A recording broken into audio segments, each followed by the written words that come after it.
Thank you. Thank you so much for coming along this evening, and I would also like to extend my respects to my Gadigal brothers and sisters from my people, the Wiradjuri people. In the winter of 2015, Australia turned to face itself. It looked into its soul and it had to ask this question: who are we? What sort of country do we want to be? And this happened in a place that is most holy, most sacred to Australians. It happened on the sporting field, it happened on the football field. Suddenly the front page was on the back page, it was in the grandstands. Thousands of voices rose to hound an Indigenous man, a man who was told he was an Australian, a man who was told he was an Australian of the Year.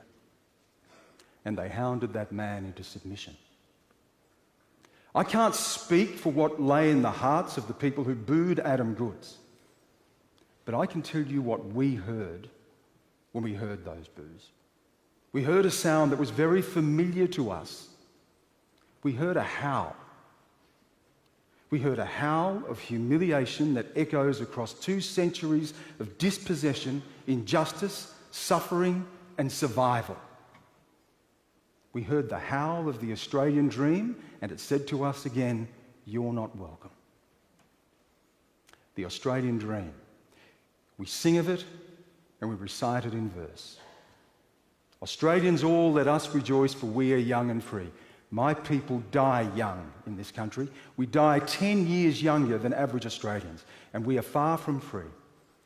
We are fewer than 3% of the Australian population, and yet we are 25%, a quarter of those Australians, locked up in our prisons. And if you are a juvenile, it is worse, it is 50%. An Indigenous child is more likely to be locked up in prison than they are to finish high school.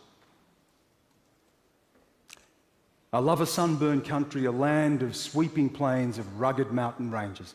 Reminds me that my people were killed on those plains. We were shot on those plains. Disease ravaged us on those plains. I come from those plains. I come from a people west of the Blue Mountains, the Wiradjuri people, where in the 1820s the soldiers and settlers waged a war of extermination against my people. Yes, a war of extermination.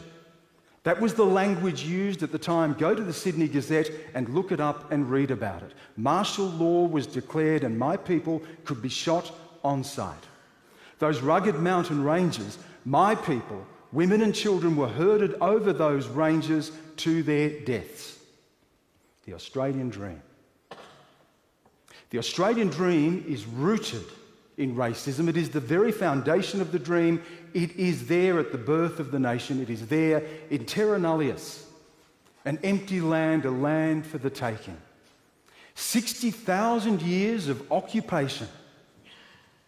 A people who made the first seafaring journey in the history of mankind. A people of law, a people of lore, L-O-R-E, a people of music and art and dance and politics. None of it mattered because our rights were extinguished because we were not here according to British law. And when British people looked at us, they saw something subhuman, and if we were human at all, we occupied the lowest rung on civilization's ladder. We were fly-blown Stone Age savages, and that was the language that was used. Charles Dickens, the great writer of the age, when referring to the noble savage of which we were counted among, said it would be better that they be wiped off the face of the earth. Captain Arthur Phillip, a man of enlightenment, a man who was instructed to make peace with the so-called natives in a matter of years, was sending out raiding parties with the instruction, bring back the severed heads of the black troublemakers. They were smoothing the dying pillow. My people were rounded up and put on missions from where, if you escaped, you were hunted down, you were roped and tied and dragged back. And it happened here. It happened on the mission that my grandmother and my great-grandmother are from at Warringezda on the Darling Point at the Murrumbidgee River. Read about it. It happened. By 1901, when we became a nation, when we federated the colonies, we were nowhere.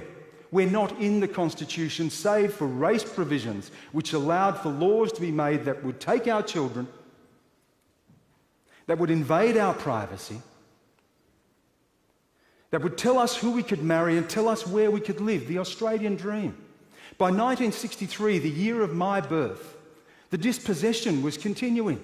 Police came at gunpoint, under cover of darkness, to Mapoon, an Aboriginal community in Queensland, and they ordered people from their homes, and they burned those homes to the ground, and they gave the land to a bauxite mining company, and today those people remember that as the night of the burning. In 1963, when I was born, I was counted among the flora and fauna, not among the citizens of this country. Now, you will hear things tonight, you will hear people say, but you've done well. Yes, I have. And I'm proud of it. And why have I done well? I've done well because of who has come before me. My father, who lost the tips of 3 fingers working in sawmills to put food on our table because he was denied an education. My grandfather, who served to fight wars for this country when he was not yet a citizen and came back to a segregated land where he couldn't even share a drink with his digger mates in the pub because he was black. My great-grandfather, who was jailed for speaking his language to his grandson, my father, jailed for it. My grandfather on my mother's side, who married a white woman who reached out to Australia, lived on the fringes of town until the police came, put a gun to his head, bulldozed his tin humpy and ran over the graves of the 3 children he buried there. That's the Australian dream. I have succeeded in spite of the Australian dream, not because of it, and I have succeeded because of those people. You might hear tonight, but you have white blood in you. And if the white blood in me was here tonight, my grandmother, she would tell you of how she was turned away from a hospital giving birth to her first child because she was giving birth to the child of a black person. The Australian dream. We're better than this. I have seen the worst of the world as a reporter.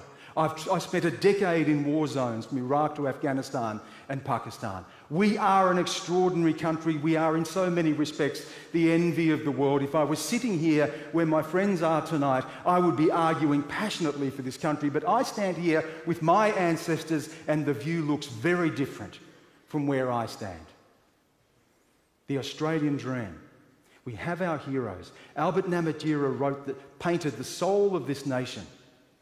Vincent Lingiari put his hand out for Gough Whitlam to pour the sand of his country through his fingers and say, "This is my country." Kathy Freeman lit the torch to the Olympic Games, but every time we are lured into the light, we are mugged by the darkness of this country's history. Of course racism is killing the Australian dream. It is self-evident that it's killing the Australian dream. But we are better than that. The people who stood up and supported Adam Goodes and said no more, they are better than that. The people who marched across the bridge for reconciliation, they are better than that. The people who supported Kevin Rudd when he said sorry to the stolen generations, they are better than that. My children and their non-Indigenous friends are better than that. My wife, who is non-Indigenous, is better than that. And one day I want to stand here and be able to say as proudly and sing as loudly as anyone else in this room, Australians all, let us rejoice. Thank you.